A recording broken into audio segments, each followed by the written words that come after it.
Well, welcome in everybody to the Report Card season finale show. We've got a new guest with us today.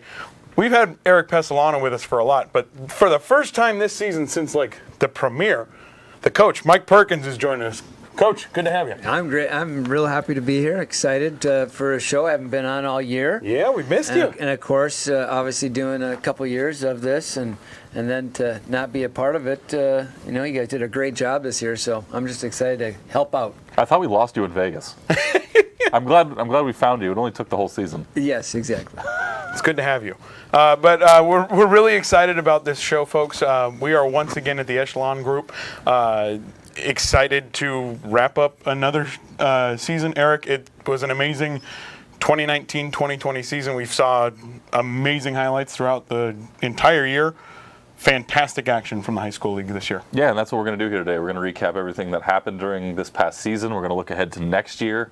We're going to give out some awards today too. We've got big announcements some for that. Tightly contested awards. Yeah, we'll talk about that voting process because it was grueling. But they made it through. We've got some players of the year we're gonna give away today. But hey, we made it to the end of season 3. I can't believe that. Did we get renewed? I don't. We haven't officially been. Oh, okay. There's talks of no contract signed yet. I haven't signed anything. I was going to say. Yeah. Right. We did the same thing last year and completely teased that. I just watched last year's show for me. We're Did you? oh, we don't know. And then at the very end of the episode, we were like, by the way, we got renewed. So I don't know. I was on the other side of the camera for that, but I don't know if we've been renewed. I hope we've been renewed because we. Does that come with a thumbs up from behind the camera? Yeah, wait. We'll probably find out at the end of the show like we did last year. We got to maybe. All I know is we've already talked about possibly doing a show out in the Las Vegas area at a new high school for the Anaheim Ducks High School Hockey League that's joining in the 2020-2021 season, the 2020-2021 season. But before we get to that, we got to talk about this year, and it was a fantastic year all in all through every single division, even the JV divisions. The action was even better than it's been before. Longest regular season we've had in league history, 18 games up at varsity. And I think everybody loved it. It was a season that was condensed, right? Shorter time frame, but more games. I was just going to mention that in the years past, the Caja State Tournament would always be before our playoffs.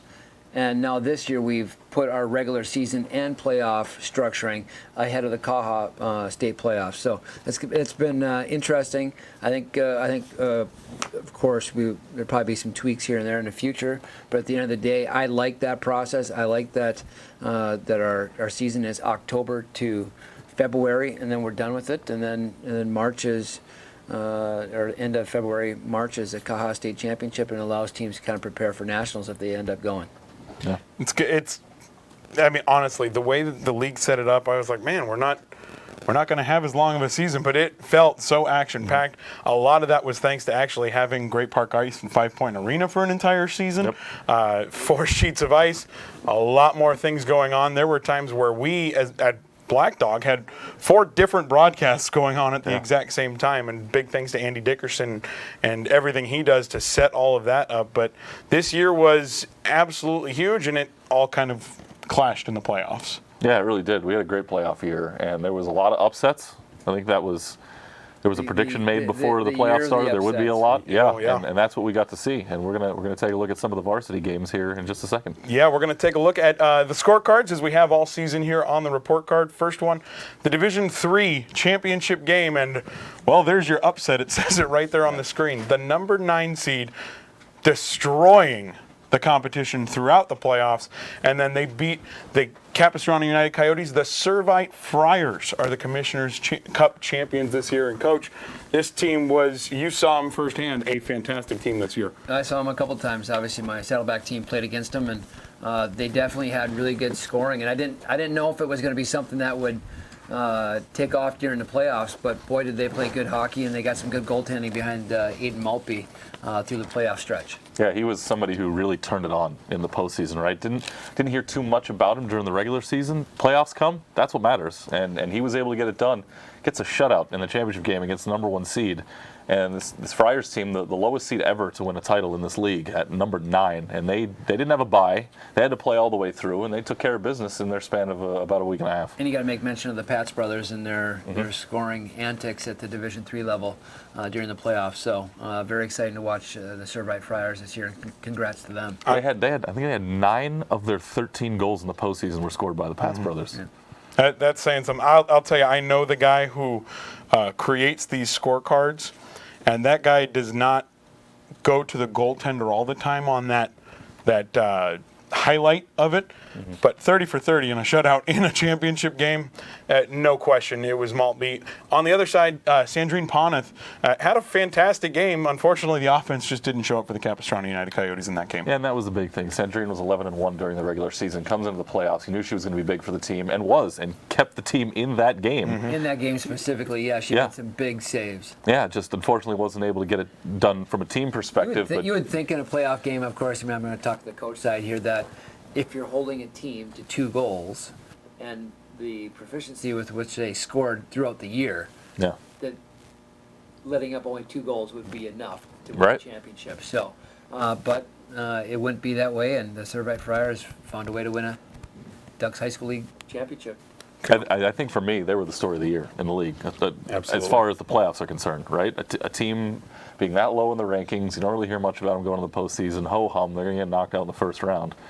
Nope, and that's what's great about this playoff. It's in a condensed period of time, and I think teams that had a layoff may have been at a disadvantage. We were talking about this a little earlier, Coach, and it showed in that D3 final. But I think with the compact season, we didn't have as long a layovers as we may have had in the past.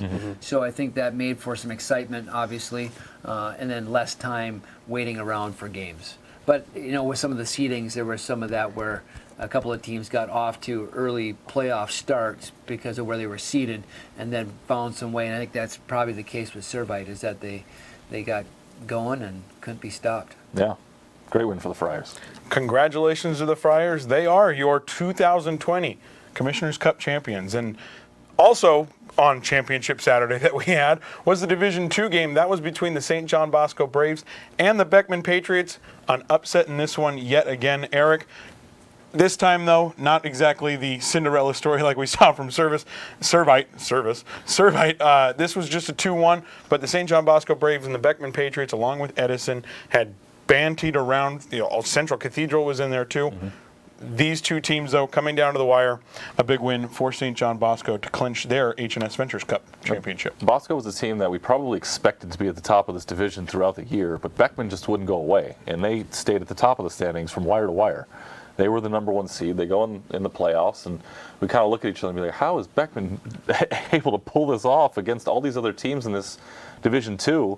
They get to the title game and unable to get a goal up on the board, and Bosco comes to play when it's time to play, and then Tomas Kapusta's team gets the job done, and they get another championship. You got to give a lot of credit to Zeeland Kronk and his Beckman Patriots for what they did all year long. But as you said, Eric, Thomas Kapusta and the Braves, they found a way to get it done, and they had a tight game with Edison in the semifinals, and then of course winning in the championship game. But you got to look to some of their top players. Mark Nowag, who had an outstanding, maybe not always big point production across the season, but scored some big goals throughout the year, and then of course scored some big goals during the playoff round as well. And especially he had a big one against Edison that really catapulted them into the championship game. Is there a more important player in maybe all of varsity, Division II for sure, than Nowag, who is not a point producer? He's a kid who's going to go out there, he'll knock your block off, and he's great at keeping the puck in the zone. He's got good stick work at the blue line, and he comes out, puts a performance like this, where you don't see his name on the scorecard, but is he not instrumental to their success? He can score some goals when need be, but he's so sound defensively in the defensive zone.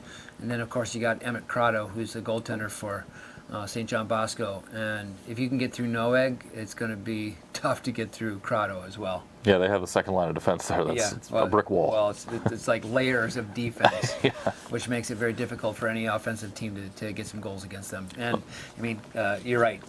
Coach Thomas found a way again, and he's He's notorious for finding ways to win championships. And unless we forget, they may have been number 2 and Beckman be number 1. It looks like an upset on paper, but Bosco swept the season series against Beckman. They beat him in all 3 games, so it wasn't much of an upset as far as talent on the ice. Just pretty much by seed is the only definition of an upset. And you got to mention St. John Bosco's little bit of a shorter bench too. Yeah. He played with a short bench most of the year, and I know Coach Thomas likes that.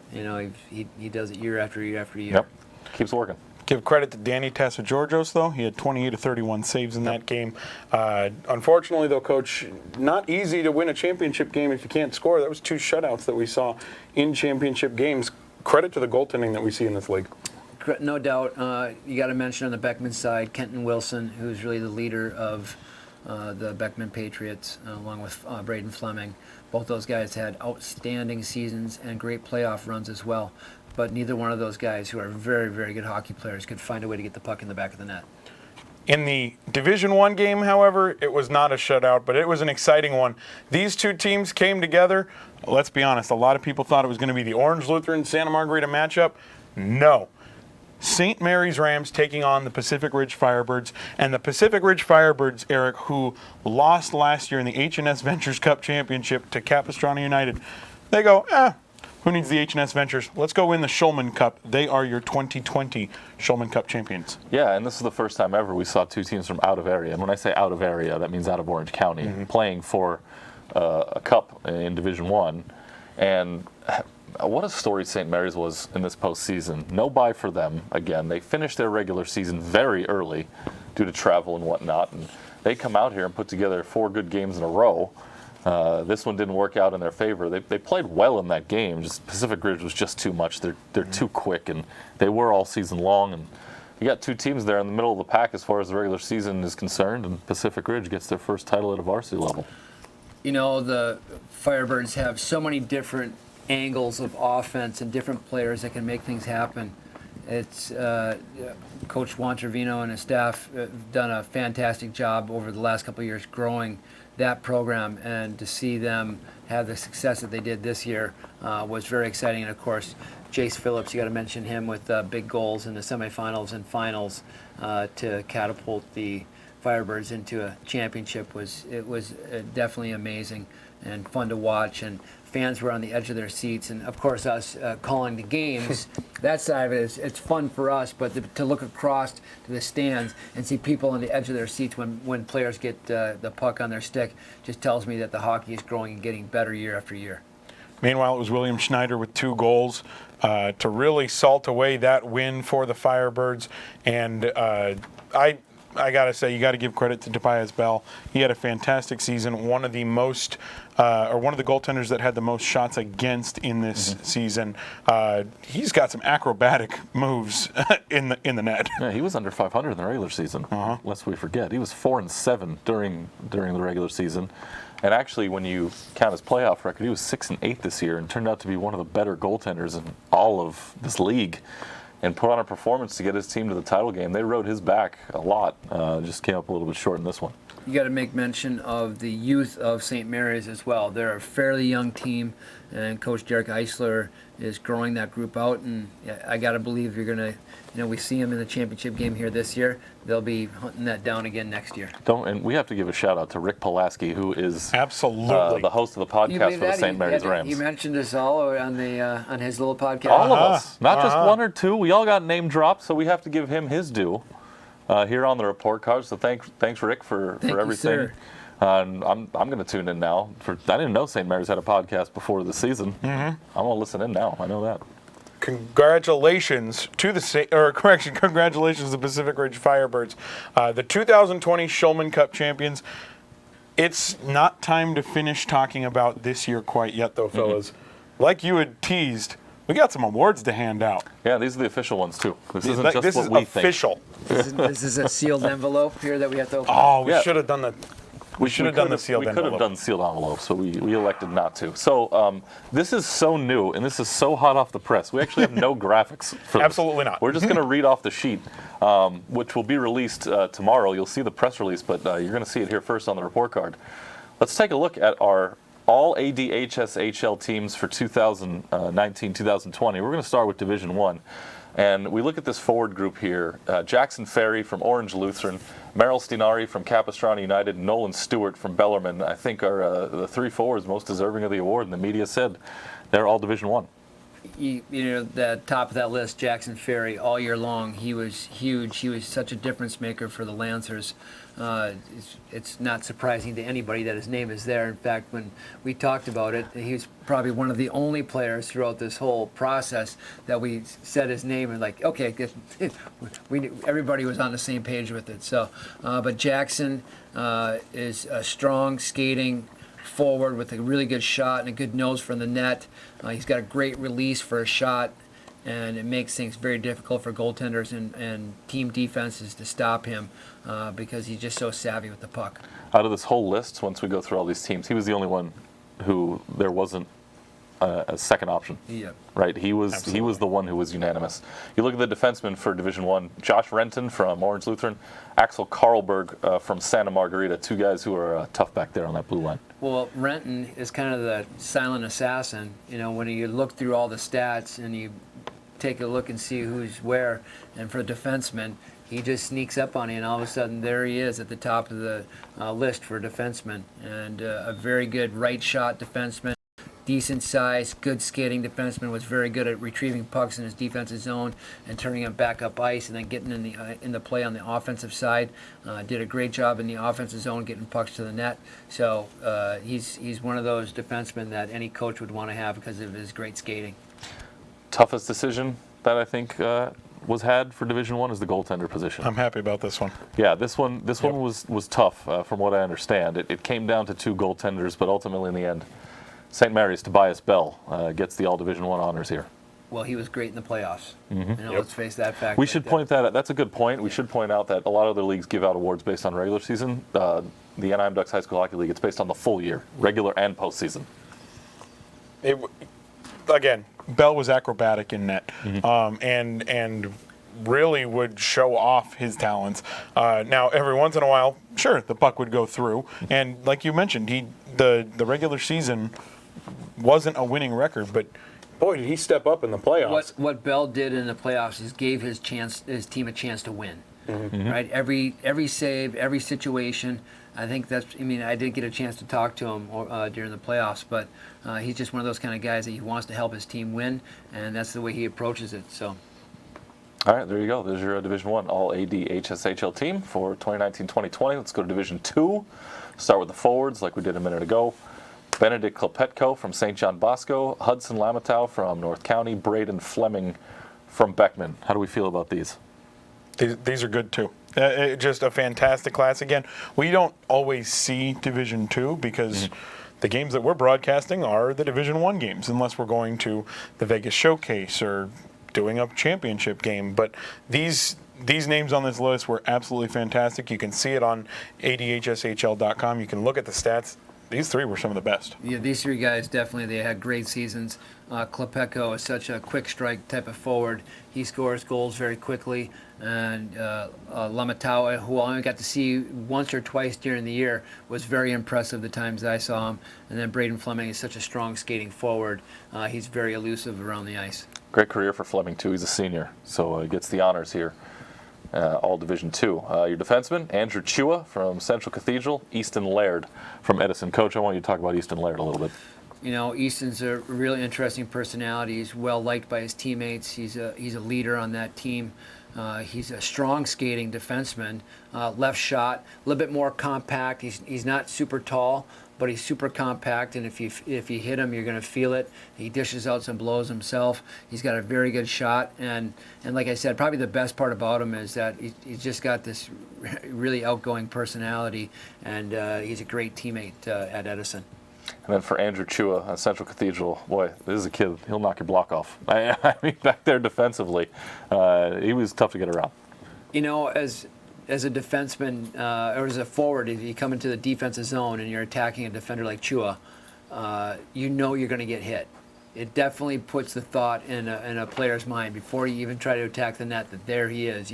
He's definitely a player that you take notice of when he's on the ice. And then the goaltender for Division II, as tough as it was to decide the Division I goaltender, it was equally not as tough to decide the Division II goaltender. Emmett Crotto from St. John Bosco. I think this was running away the easiest of the goaltender selections. Put a championship in his cap, too. Yeah, that's true.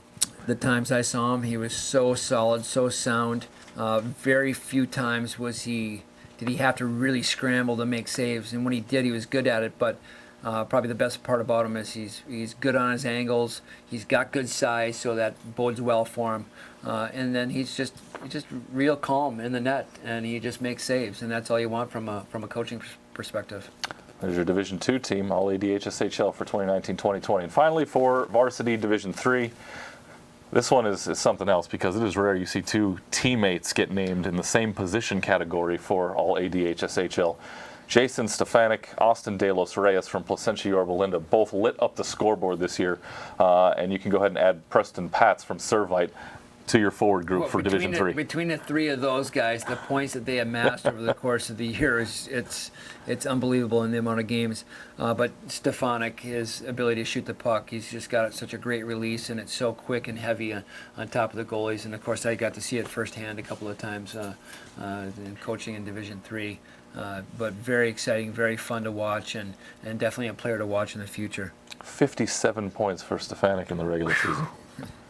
And De Los Reyes had 26 goals himself. That's a heck of a year. For defenseman Nathan Green from Capistrano United, and for the first time ever, female selected to an all-ADHSHL team, Claire Gontus from Orange Lutheran has made the list. I watched Claire over the course of the season, and she just plays hard. For me, it was easy to mention her name and vote on this end of things because just her effort and her compete, regardless of male or female, it doesn't matter. She just plays hockey, and that's all it's about. Yeah, and the goaltender on this list, this one was a little difficult to decide as well, but ultimately it went to one of the bigger personalities in the goaltending world. Most definitely. Stephen Fitzer from Mater Dei. Yeah, he's got the red blazer. Yeah. So only way to show up to a game. Yeah, no doubt. Stephen, I see him at practice every Monday night. My team practices with Mater Dei at the Great Park on Monday nights, and Stephen's a highly competitive goaltender, and he comes to practice and works hard every night. So it doesn't surprise me at all that he's sitting in position here. It was an absolutely fantastic year. Congratulations to your all teams. Mm-hmm. Very exciting, but that's not it. We have more stuff to do. We got to hand out a league MVP. Yep. And you guys talked about it. That first or last? Are we doing that first? Do you want to? What do you want to do? Do you want to do it first? We'll leave it to you. It's up to you. I would like to do that last. All right. Yes. All right, we'll flip it to the end. Yeah, flip it to the end. So go ahead and start with Offensive Player of the Year then. Yeah, we're going to go to Offensive Player of the Year then. Even our production director agrees with me on that one. Oh, but we're going to keep going exactly how we've been saying this. We're going to go Offensive Player of the Year first. Jason Stefanik, the Offensive Player of the Year. Yeah, not a whole lot of debate about that. I mean, we just talked about how many points he had during the regular season. We did for Placentia Yorba Linda. Wasn't a ton of discussion over that award. No, but his impact on his team is huge. Mm-hmm. And to me, that's really what it comes down to, and what he does for his team on a night-in, night-out basis. And Placentia Yorba Linda, they look to him to get the scoring done, and he delivers. And then, I'm sorry, if you can deliver and your team expects it, good for you, and he does it. Defensive Player of the Year, I think, is one that whenever I saw him have the puck, I'm like, that puck could go in the net. This could happen, and was a body and force for the Santa Margarita Eagles the entire season long. It's Axel Karlberg. A fantastic effort by him this year. Yeah, I mean, he was great last year when he came into the league, and he was even better this year. And he was a guy who was down along the blue line. If they were down in the offensive end, the puck wasn't going to exit the zone if he was anywhere near up at the point. And a guy who was able to back check and make plays along the boards and keep it away from in front of his goaltender and tie guys up if he needed to. And he's much deserving of this award. Axel is a big physical presence, number one. He's got a real heavy shot. He can shoot the puck from anywhere inside the zone, and it can be in on top of the net very quickly. I saw him do it several times this year, just zapping lasers towards the net. And not only does the goalie get out of the way, but the rest of the players get out of the way too, because he shoots it that hard. Plus, he's got a strong compete level to go on top of it, and he's very tough in his defensive zone. So, congratulations to Axel. Goaltender of the year, Emmett Crotel. Yeah, again, there was some discussion over this one, but what he did for Bosco this year was pretty undeniable. This kid was a brick wall, and he made it look easy. I think that was the big thing for me. I can't say much more than this guy. Again, he gives his team a chance to win every time he steps foot on the ice, and he, you know, as a coach, you expect goalies to make the regular save. He does that and more, right? He gets the couple of them every game that he probably shouldn't get. And that's, you know, when you get that kind of goaltending as a coach and as a team, that's how you win championships. And they did. And they did. And they did. Speaking of coaches, Coach of the Year, got a double on here. It's Derek Eisler and Zeeland Kronk. Yeah, this one was the one where the media couldn't decide. It was a split. It was down the middle. It's the first time we've ever had coaches of the year. And I think what Derek Eisler did with St. Mary's and Zeeland Kronk with Beckman are both deserving. And we debated. There were some good points of who should get it, and the other one maybe was a little better. And then at the end of the day, we kind of sat down, looked at each other, and went, we just should give it to both of them. Absolutely. And that's what happened. Coach, you see coaches all the time. These two, fantastic. Well, listen, I know both these guys personally. I've worked with Derek for quite a few years in the junior ranks in the North American Hockey League, and Zeeland, I work with him on a regular basis. Both these are, number one, great individuals. They're good hockey minds. Derek, older, Zeeland, younger, so older hockey mind that's had a lot of experience in this game of hockey, and it doesn't surprise me one bit that he's deserving of an award like this. And then Zeeland, on the other hand, is an up-and-coming, really intelligent young man who's got a bright coaching future ahead of him. Now, we've saved the best for last. The MVP from the Orange Lutheran Lancers is Jackson Ferry. And for the second straight year, it's unanimous. Yeah, it was unanimous last year when Blake Reed won it. It's unanimous again this year with Jackson Ferry. And there wasn't ever a chance of any of us. Oh, Zach Lane, sorry. Blake Reed was 2 years ago, right? No? He's shaking his head. I thought it was last year. Offensive Player of the Year. Oh, Offensive Player of the Year. All right. Thanks for the coughing, too, by the way. I appreciate that. To get the attention.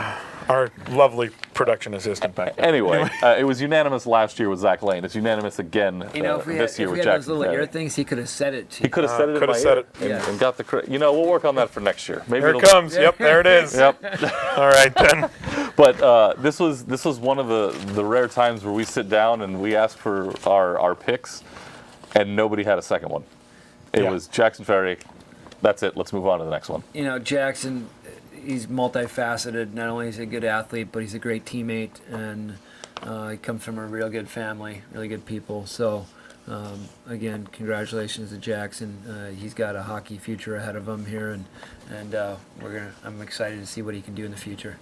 Big congratulations to him and all of our winners for the 2019-2020 Anaheim Ducks High School Hockey League season awards. And like Erik said, even some of that counting the playoffs, absolutely fantastic performances by all the student athletes. I think that's one of the best things about this league is it is that emphasis on student athlete, as it is in all high school sports. But absolutely fantastic.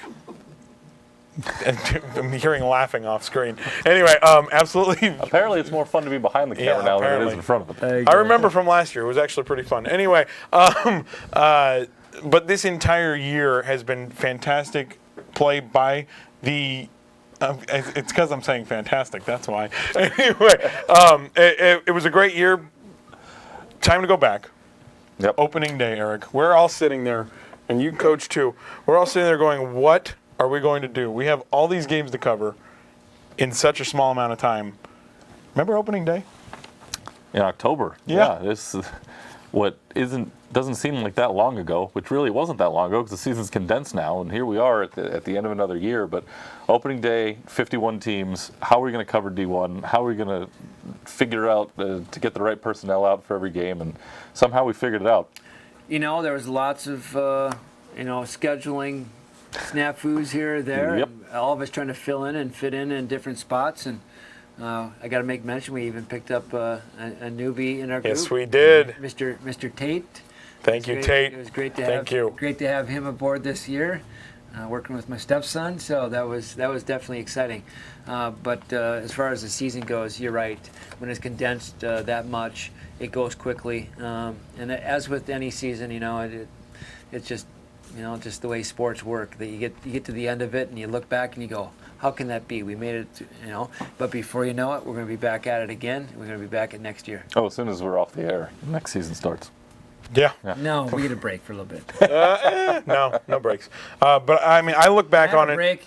I look back on it. We did broadcasts from 8 different rinks this year. Oh. 2 in Las Vegas, which we will talk about in just a little bit. 2 at Anaheim, and then the 4 at Great Park Ice and Five Point Arena. Just something that we probably wouldn't have dreamed about way back when. Of course, Lakewood and all the other different rinks we have in the area, but 8 rinks. Yeah. Rewind 10 years ago and tell me we're playing on 8 different rinks or doing broadcasts on 8 different rinks. We were in Anaheim every other week. Yep. For one. Most games on the NHL sheet. Yeah. Most games on the NHL Yeah. sheet. First game we ever did, Chuck and I, was on the Olympic side. Yeah. And here we are all these years later, and now we've got multiple options. And we can take the show on the road to San Diego. We can take the show on the road to Vegas. Maybe next year we take the show on the road up north. Who knows? Ooh, maybe. We'll see. But one thing we did do this year was we did take the show on the road. Like Erik said, we went back to Vegas for the 2019 Vegas Showcase, and once again, a thriller. Oh, it was a We're going thriller. here, yeah. It was a thriller, especially the opening when Chuck tripped over the court. Oh, we're talking about that. Yeah. Wearing sunglasses and a bow. And that was in summer. Oh man. That wasn't even the Yeah, showcase. that wasn't even the in summer. showcase. That was the summer. Holy smokes. The showcase. Who Oh, can this forget? is a Vegas show. I had to make mention of that. I'm sorry. We had to throw it in. It I had to get bring there it up. somewhere. That will live on in infamy. That was part of this year's memories, I feel like, so that counts. But Vegas showcase went Yeah. great on the ice. And, after that was over, we came back home, finished out the second half of the season. and everything else was fine. And It was everything great. But a big thanks to everyone over at City National Arena for the hospitality and all of the Vegas fans that are there. There was some college game going on, Yeah, college games that's going right. on over there as well. And that facility, once again, was showcased very well, I think. Yeah, may or may not be the only one we use next year. Well, I'm excited. Ooh. I'm excited to see how that Teasing all these things. that all pans out. Oh Yeah. my goodness! All right, well, I'm done teasing more Vegas stuff. Holy smokes! We have one more thing to talk about when it comes to the Las Vegas area, but we will get to that in just a little bit. Another exciting moment this year was the 2020 Anaheim Ducks High School Hockey League All-Star Games. Yeah, held at Five Point Arena once again. The Ducks big club was in the house. Yes. Right, covering Emma Lewillier, who was the only girl selected to play in the All-Star Games. Got to see a nice feature on Fox Sports surrounding that event, and got a new competition in there this year with some accuracy shooting. It's continuously evolving, and a good time all around. Got to talk to the players during the game. That was something else. Oh my gosh! That's always something else. That changed the way we do things on the boards forever. Yes, I it feel did. like. Yes, it did. But Coach, when you get to see all of those all-stars all together, showcasing the talent, meanwhile having, like Erik said, the big guys there, right? The Ducks are there supporting the show.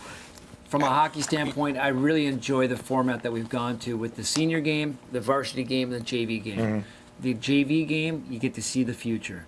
The varsity game, you get to see the younger players, or maybe somebody that they've had a few more seniors on the senior game, so they get in the varsity game, which is the varsity game always seems to me to be a real competitive game. Mm-hmm. And then the senior game obviously is an opportunity for all of us to thank and to well wish the seniors who are going to be going out the door. So I really enjoy this format. I think it's one of the best changes that we've made in the league in the last few years. And this year, Erik, some more changes to the league were made.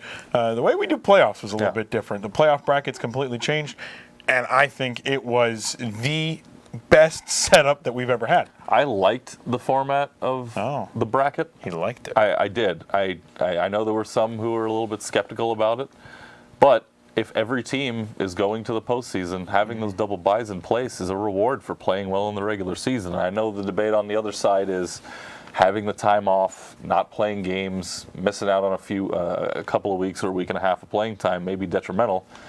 Turned out to be the case a little bit in Varsity Division I. No team that got a bye ended up even making it to the championship game. So, but I think it's a reward for playing well in the regular season and making it mean more. It could have just went straight bracket in Division I. No, it's a double bye now, and then the third seed gets a single bye. I like the way it was done, and I think it's the way it should be done when we're talking about every team being playoff eligible out of the gate. I think it's something that we'll look forward in the future of how many teams are going to be in each division. That may affect how the playoff season will go in the bracketing. It has to get to a point where teams are not going to be allowed to qualify for the playoffs, right? It's going to get too big to the point where we can't let everybody in, right? No, I don't know. I mean, I think that's we've had this conversation before. I understand your perspective, but I think as a high school sports person, I've always enjoyed the fact that, for the most part, in most sports, every team gets into some type of playoff format. And I know, California football is not always that way. Not everybody gets in, correct? Correct. Correct, yeah. But like in Minnesota high school hockey, what the Minnesota State high school hockey tournament's going on, when the playoffs start, every team gets in and they play down from there. So I mean, I think there's pros and cons, but I mean, with as many teams, maybe it gets to a point where not everybody gets in. Yeah, football, basketball, baseball, all of them don't allow every team in the playoffs. And I know we're not part of CIF, and I'm going to just back out of here. You guys can do this. No, it's okay. No, I mean, this is a great conversation, right? Because we want to try to strengthen our league and make it as good as possible and make the competition as fun for the players and as fun for the fans. I think there's something to be said for an opportunity for a last place team to knock off a number one team if they're not playing their best game. And that's some of the most exciting parts about high school sports. However, I do believe that if it does get to a point where teams are not allowed to qualify for the playoffs, that the bracket does need to be adjusted back to everybody plays from day one. Yeah. That would be a change that I would like to see. But this is where we are, and I think it worked out real well. Yeah, what do you think of the playoff action this year? Absolutely fantastic as always, right? Yeah, there were some really, really good games out there, and we saw some great talent across all the different divisions. And really that's what it comes down to, is you want your best players as coaches and teams, you want your best players to be your best players. And in a playoff format, that's the opportunity for those kind of players to go out and get it done for their schools and for their teams. Fantastic. So the championship games, we talked about them a lot just prior, but a lot of action and a lot of talent on display. I think it was great. There wasn't a ton of goals. There was some good defense. There was great goaltending, a few goals here and there to win championships. Every game was entertaining. It was a few years ago where there were blowouts, right? We saw a 10 to 3 game, I think it was. We've seen 7-1. Now you come out here and our 3 games were 2-0, 3-0, and 4-1. So everything was close, and it wasn't blown away on the scoreboard. So a nice balance all the way around, and the upsets that we saw throughout the tournament as well. Yeah, the upsets were, that to me, that's high school sports in a nutshell, right? Because a team maybe doesn't have a great season, and they come through and they find somebody and knock them off because they just weren't paying attention. And I was just having this conversation the other day. Professional sports, the players are so well polished, and that's just not the case at the lower levels, and that's why people get on the edge of their seat, because you never know what can happen. All right, so the next thing that we have on our little script that we've developed is our favorite moments, and I figured we should go one by one. Erik, your favorite moments of the 2019-2020 ADHSHL season? I mean, it's always fun when we go out to the desert. I think it's great that we were able to get the Vegas teams some hometown love for them.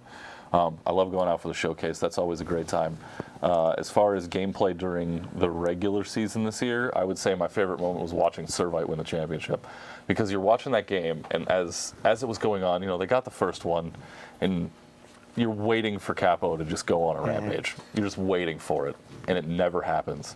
And then you can see Maltby getting into a rhythm and settling into the game a little bit more, and the rest of the team knowing that they were starting to run out of gas, but had their goaltender behind them a little bit, and they probably weren't going to score any more than the 2 that they did. and somehow to hold off. And that's what winning a title is all about. And that was my number one moment of the year. Coach, what about you? Number one moment, definitely Pacific Ridge winning a league championship. Beginning of the year, I was fortunate to go out to Pacific Ridge School, put on a clinic for them, and then put a presentation on for them, all on the same day. And you could see it that day that they were there, they were invested, they wanted to be there, they were excited about the coming season. And, you know, who would have known that day that they were going to make it all the way to the end. And then, of course, you know, Chase Phillips doing what he did in the final 2 games to be clutch, be a clutch player. You know, it's exciting. How many kids? So going back to that, the clinic you put on in the preseason, after they had gone down to the rink and you did the on-ice practice with them. Yep. They come back to campus. Yep. You put on the presentation. How many kids were late to that presentation? None. Not a single one. Wow. None. Every single one got in and got to their seat in time. Yeah. See, and I was rushing to get there. And you were They were all there 20 minutes early, and you were 5 minutes late. So. No, I'm kidding. Yep. My personal favorite moment, there is a light at the end of this tunnel when I say this. One of my favorite moments was when we were at Great Park Ice at 5 Point Arena, and we were broadcasting a game. And we look over at our screen when we are watching a game that's up in San Jose, and the lights are blinking. Oh, yeah. And I thought it was the funniest thing. But my transition with that is the amount of games that were played up north this year. The fact that Bellarmine almost played a complete true home schedule, and you know Tahoe was able to play some home games up at their local arena.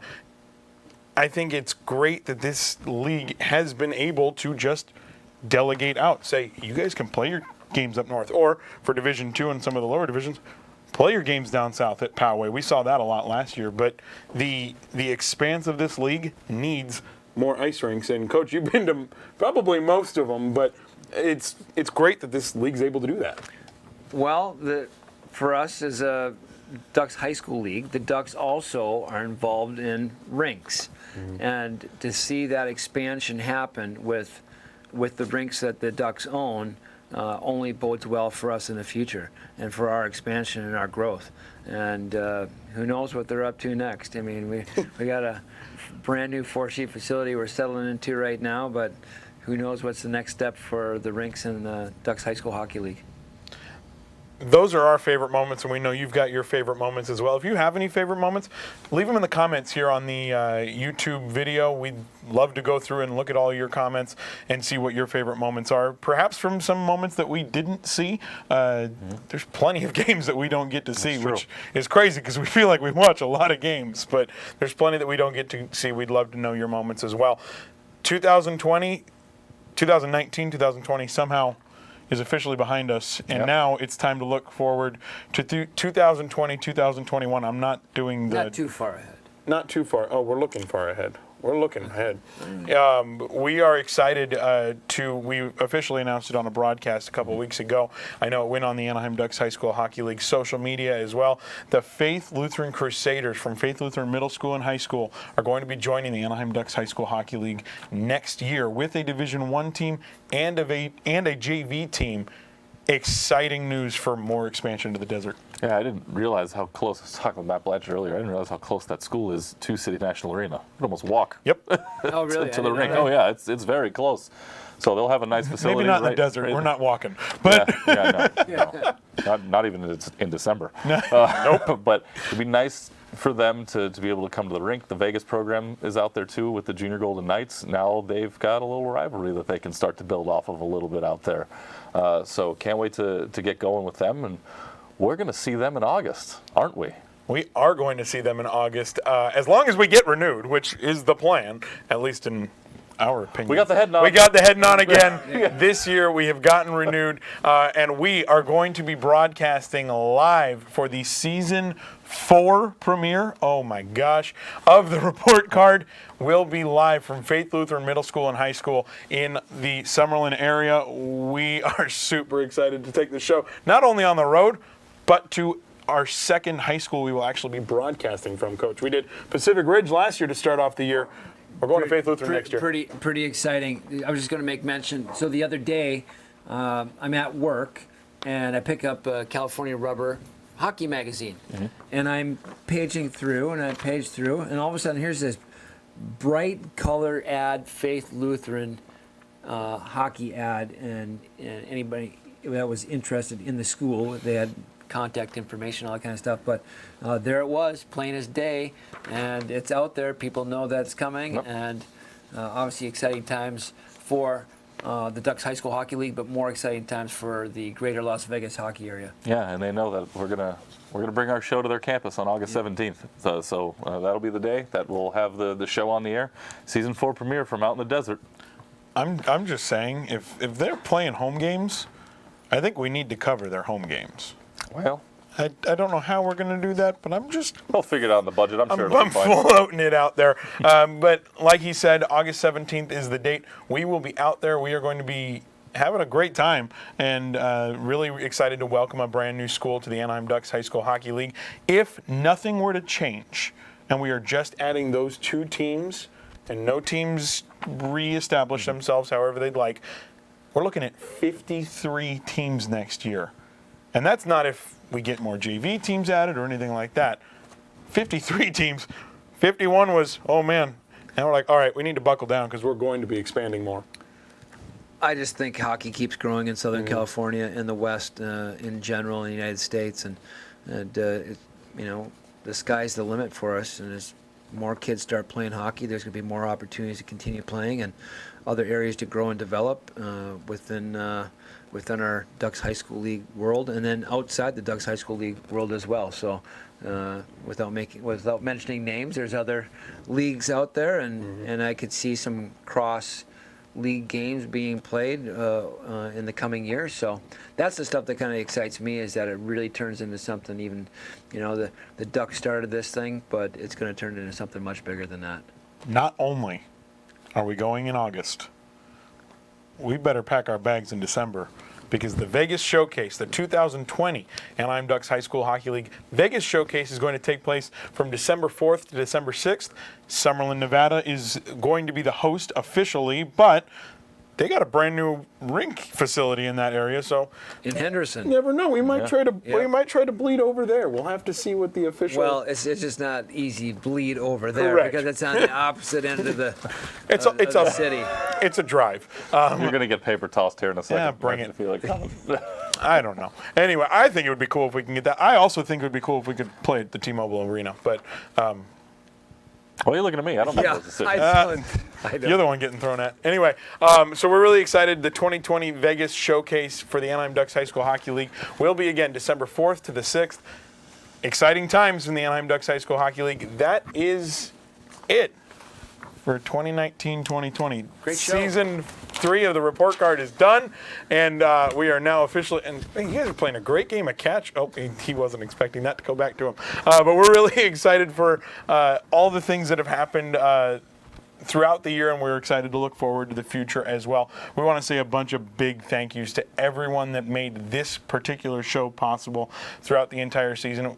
Not with us, we got to say thanks to Chuck Lasik, who wasn't able to be here today, but has been a staple on the report card throughout the years. And a big thank you to somebody else that's not with us, Austin Mader, who is the Director of Operations for the Anaheim Ducks High School Hockey League. Decided that he wanted to operate with us, too, and really helped us out as our technical director for most of the year. Austin was a huge help. Well, we made him do it. I don't know that he decided. You're right. I was trying to make it sound like he was a generous person who stepped forward. He was, though. And we made him do it. Austin does a fantastic job. He's a heck of a good guy, and we really appreciate all your work, Austin. Someone that also is not here. Last year he made an appearance on the report card. He wasn't able to do it this year. Big thanks to the boss at Black Dog Hockey, Andy Dickerson, who has been kind enough to supply us with the equipment that we need to put on this show every other week or whenever we were able to get it to you. Without Andy, none of this has happened, and so we want to say a big thank you to him and everyone at Black Dog Hockey who stepped in and said, hey, your mics aren't working, or something like that right before we went on show, or right during the show, because some of us didn't realize that we didn't have them on. So big thank you to them. We have to say a big thank you to the Commissioner, Matt Blanchard, who was a technical director for us most of the year, including today. Golf clap. Thank you. Golf clap. Big thanks to the Commissioner. And I want to say a big thank you to someone who has assisted us by telling us their thoughts on every single show. The deputy commissioner of this league, Vicky Egger, has been very helpful in everything. That's why my phone was going off this whole show. Yep, that's what that was. Thank you, Miss Vicky. I knew exactly what it was. I think I got 19 text messages. Wow, you counted. I stopped counting. Anyway, 19 text I messages. stopped counting. I wonder what they're about. Hey, Vicky. Yeah, she was fantastic this year. Anyway, we want to say a big thank you to Vicky and everyone. Big thank you to Erik, who stepped in and helped us a lot on the shows. Big thank you to the coach, Mike Perkins, for joining us here on our final episode of the season. Boys, final thoughts on season 3? Where's Dave Paluzzi? We got to give him a big Where's thank you, Dave? Too. He's still around. Oh, he's in his office. He's in the office. He's working. Yeah, a big thanks to Dave Paluzzi and everyone here at the Echelon Group who have housed us and let us have the coolest set. Hey, can't forget Dave was one of the originators of this whole Yes, thing. he was. In the very beginning of high school hockey here in the Ducks High School League, he got JCR going. So All I know is I got bubble hockey behind me, and Yeah, you do. as soon as we're I done, know. That and ping pong. one of you and I are going to play. Anyway, and I don't know, Erik can play winner. Anyway, we're really excited for everything that's going to be coming next year. We have been renewed. You will see episode 1 of season 4 of the Report Card, August 17th, live from Faith Lutheran Middle School and High School in Summerlin, Nevada. As a reminder, as always, head over to Facebook, Instagram, Twitter. Follow the Anaheim Ducks High School Hockey League on all outlets by searching at ADHSHL. And of course, while you're here on the YouTube channel, hit the subscribe button, grab the notification bell so you know when we are going live from the desert on August 17th. For Erik Pessolano, we're zooming now. For Erik Pessolano, and for Mike Perkins, it's been a pleasure being your host all season long. I'm Christian Ilten saying thank you for joining us on the Report Card. We will see you next season, everybody. Bye-bye.